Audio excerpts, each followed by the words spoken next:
Hello and welcome to the coronavirus update for the 27th of January 2021, where America has now crossed the milestone of having had more people die from coronavirus than in World War II. So its coronavirus deaths at the moment are 424,000, whereas World War II deaths was under 420,000. Now, if you take a look at the daily death numbers, they're about 4,000 a day, 4,000. This is on a rough scale of 9/11 or a Pearl Harbor per day. Obviously spread over the entire nation, not in some sort of big iconic attack or anything. But, it does give you a feel of the numbers. And if we take a look at the cumulative cases, the cumulative deaths, you'll see that this isn't going to level off anytime soon. I mean, you're probably looking at breaking 500,000 here before this gets sensibly under control. And that's if you're lucky.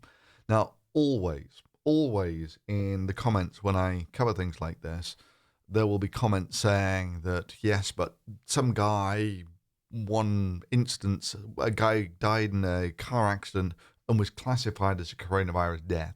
So these numbers have to be massively inflated or something. Well, turns out, no. These numbers, if anything, are lowballed. And it's not a new problem for the medical field of assigning what are the contributing factors to how people die. So, for instance, it turns out that roughly this number of Americans die each year from smoking-related stuff. About 400 odd thousand die a year. By the way, this does mean that at the moment, the leading cause of death, I think, if you look in terms of daily cases in America, is about 1,000 a day. So coronavirus is, by a factor of 2 to 3, the leading cause of death in America at the moment. But yeah, with smoking, it's a sort of constant of 1,000 people die per day from smoking. Well, they don't die from smoking, but you don't see these same people sort of saying, how can you say these people die of coronavirus? Well, the same reason you can assign that, what are smoking related deaths? Right, it comes out of the statistics.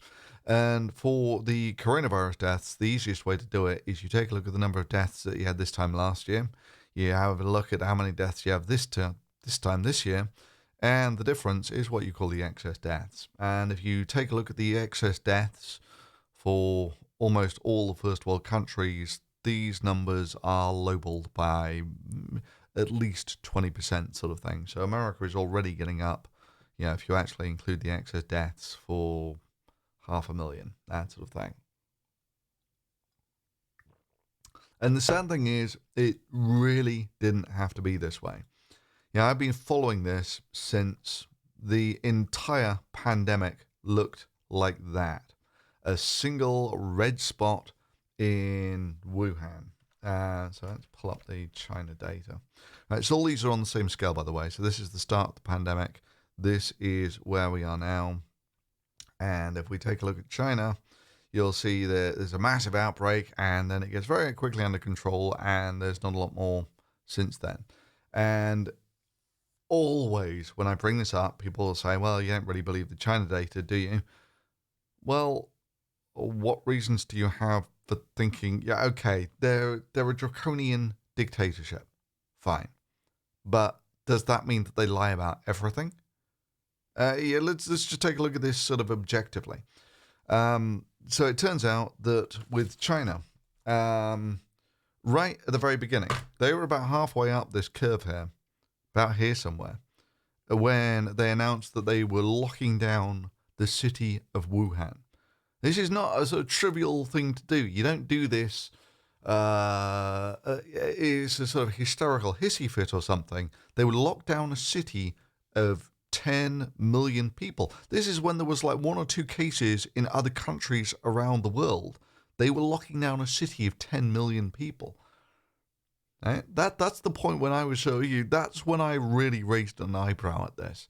And that city, yeah, it looked like all the other lockdowns that everyone else had. It spikes sometime afterwards, and then it starts coming down. Exactly the same profile as everywhere else in the world, apart from, of course, being dictatorship and such like. They were a little more ruthless in the way they enforced this, and it went on for a couple of months. And they've had some minor resurgences, but they were very good about tracking and tracing and all that sort of thing, and managed to keep it under control. But hey, let's just say you don't like the China data. Let's take a look at Australia. Because Australia has also done remarkably well. So Australia had two significant waves, and for the second one, they got really harsh with the lockdowns as well. Now, Australia is helped, of course, by the fact that it's actually fairly easy to isolate the country. Stop people flying in, flying out. That helps a lot. Very low population density as well, also helps out a lot. But if you take a look at the daily deaths, it's cumulative deaths, you will see that it's stunningly well controlled in Australia. So it's one of these things that, yeah, all right, you might make you feel better to say the China data is all fake, but is the Australia data fake as well? How about Korea or New Zealand? Are they all faking it as well?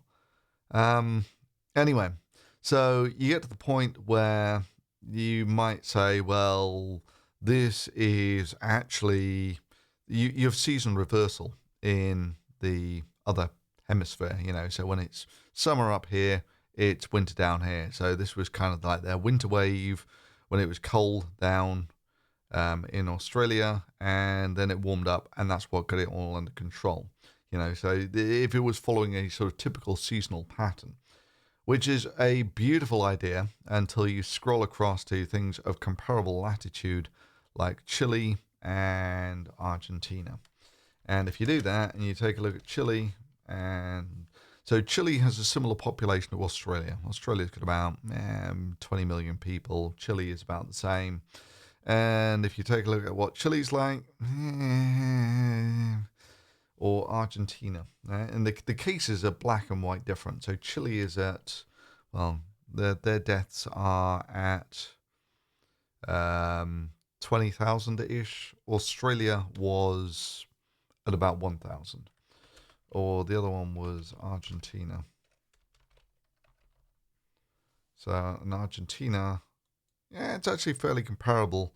Beat for beat, it's got about twice the population, Argentina, and it's got about twice the cases, twice the deaths. But it looks nothing like Australia. Yeah, that's the key point here. And yeah, the one ray of hope is that for most of the first world countries, if you take a look at the deaths, they all look horrible at the moment. But if you take a look at the daily cases in almost all of the first world countries that did very badly, like America, United Kingdom, they're all trending downwards at the moment, which is good. At some point, it has to trend downwards. I think Spain is the only place in the entire world. Okay, France is kind of leveled out. Spain, I think, is the only place in the entire world that's really trending upwards at the moment. Even in Czechia, where I am, it's trending downwards. But yeah, these are some of the most horrendously infected countries in the world, to the point where Czechia is a country of 10 million people. So 1 million they've had 1 million confirmed cases. You can probably double this for, very early on, the detection was very bad. So if you say that it's 2 million people have had it out of a population of 10, well, herd immunity starts kicking in when about 60% of the people have had it. So, I mean, it can only really get 3 times worse than this. That's almost your upper end bracket of how bad this can get. Well, actually, I tell a lie. It can get a lot worse. Yeah, so let's let's bring up the drawing pad. Um, so, uh, viruses are the most rudimentary, they're not really even life, they're just the most rudimentary set of self-replicating commands that you can have. And they are astronomically successful. They have been with life for the last 4.5 billion years, and life has never outcompeted the viruses, and the viruses can outcompete life because they need them to replicate.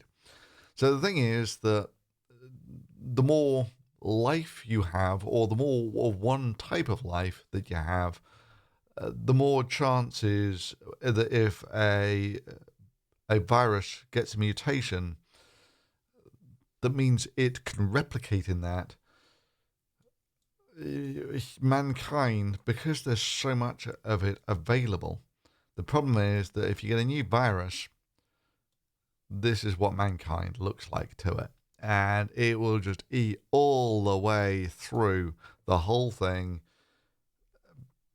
because, yeah, that's what viruses do. By definition, the successful one is the one that replicates the most. And if you get a mutation where it can jump species like this one did, then boom.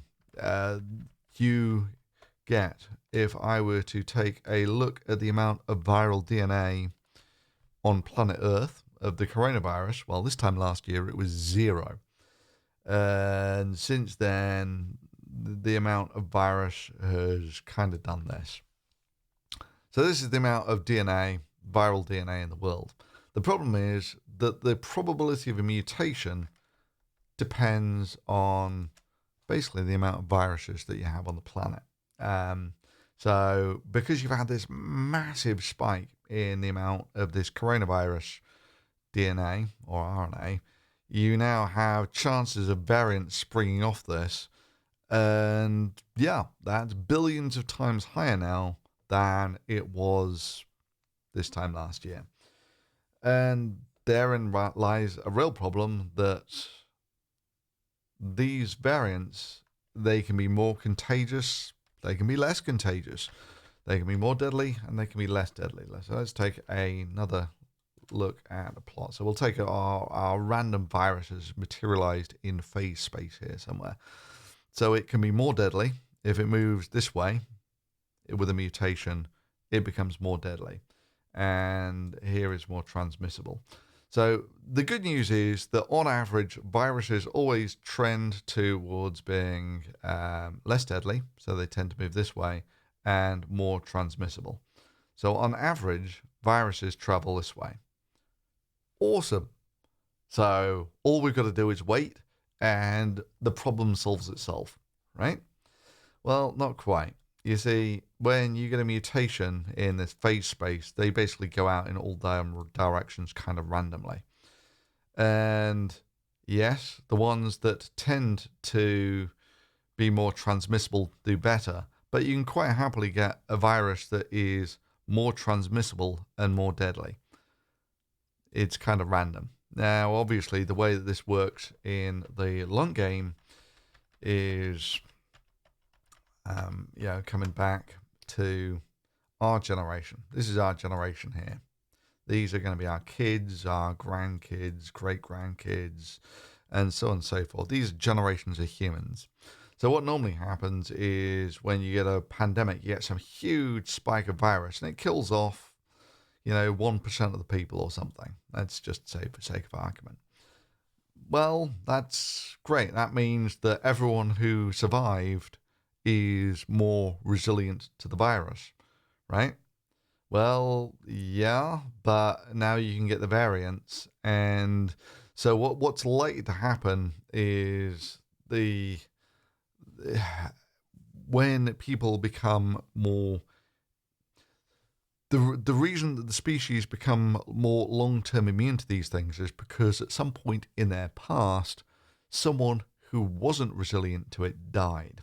And so it's likely that this sort of fractional attrition will go on for generations to come until you reach some equilibrium, which is more like the common cold at the moment, where it kills off a certain fraction per year, but for the large part, it is the highly transmissible.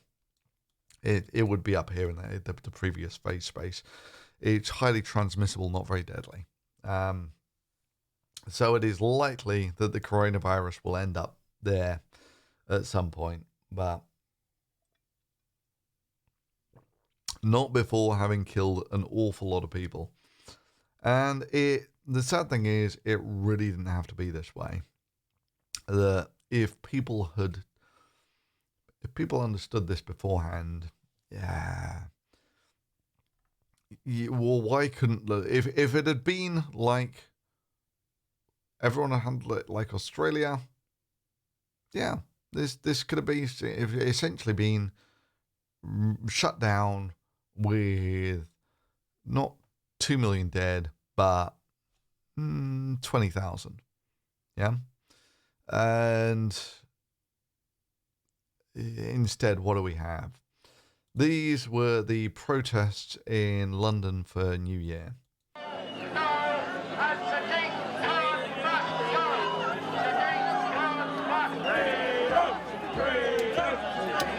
Yeah, so great crowds chanting "freedom, freedom," which, yeah, well, that's marvelous for freedom. It's also marvelous for transmitting viruses. So yeah, Australia was great at cracking down on this sort of thing. Everywhere else in the world, I mean, this is another problem that it's sort of more intrinsic to democracies than anything else. Is that, let's just say this had been how it was handled everywhere around the world, such that everywhere looked like Australia. Well, then you would have had these self-same people saying, look, only 1,000 people died, so there wasn't really any threat in the first place. So why did we listen to all of these lying scientists? They said that millions of people could die, and in the end, only 1,000 people died. So why did we ruin our economy for this? Well, it's you've got to understand what the problem is, and you've got to take the appropriate steps. Otherwise, you end up with it looking like it does for the world at the moment, which is, in fact, let's take a look at the world numbers. So 2 million dead, 25 million totally infected. Let's take a look. Daily cases is more or less constant. Cumulative cases, cumulative deaths. Yeah, this basically at some point is going to have to level off like Australia did, but there's no real sign of that happening for... Oh, hang on, this is just America. I wanted it for the world. I wanted it for the world. This is America. That's the 3 waves.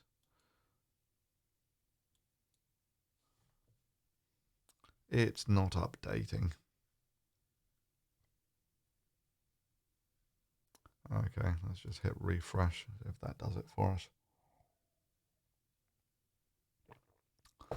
Speedy, come on. Chop. So yeah, 100 million cases worldwide, 2 million deaths. So I mean, even at this, you just take those 2 numbers alone, it's a 2% mortality. It's probably nearer 1%.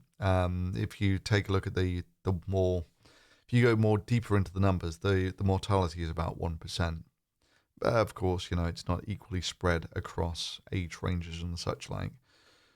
So, and it's not. Now, there we go. Excellent. So, no real signs that this is going down. Cumulative cases. This has to, at some point, level off like it did with Australia. It has to go up, then level off. The S-shaped curve is the ideal one.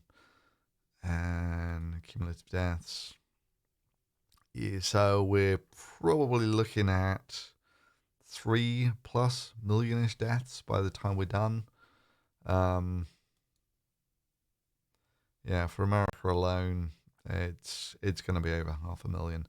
This is the thing, early on, Trump was saying that the absolute worst case scenario for America, which is probably about right, is about 2 million deaths. And they, they're getting up for 500,000 as we speak. So, um, and this is before you start factoring in, well, what about the new variants? The nice thing is that even with the new variants, if you've got an effective vaccine for one, it's a relatively small step to tweak that for the new variants of the coronavirus. But it still does mean that you would have to then. It basically pushes the reset on doing the vaccines for the world. So every time you get a new variant that looks like it can spread throughout the world, you need another few billion doses of vaccine. So yeah, that's the happy news. Yeah, I'm as tired of the coronavirus as everyone else. Um, I wish this would. So this is the UK. First wave looked pretty good, and now it's just. It might level off at 120,000 ish, but yeah. It's almost comical when you look at it. It's back in this part here is when China locked down a city of 10 million people, and this was just greeted with apathetic shrugs by almost everyone else around the world. If they'd have been paying attention back then, a lot of this could have been avoided, which it's sad now, but this is spilt milk. You can argue with some veracity that no one had any direct experience of this before, so how would you know it was going to be this bad? Um, yeah, if you looked at I remember looking at the China numbers when it was really there was 2 weeks data that had come out of China. And from that alone, you could predict that, within 3 months, the entire world would be infected, assuming you just let it spread wild. In the end, of course, people didn't just let it spread wild. Once it started, did getting crazy number of cases. People locked down, and that had this sort of effect. Um, Now people are kind of getting lockdown apathy, lockdown fatigue. Yeah, myself included. I hate it, but the simple reality is that's the difference between this phase here and this phase here. Anyway, I hope you found that useful. If you did, I'd be appreciative if you give it a thumbs up, and I will see you next time. Thanks for watching.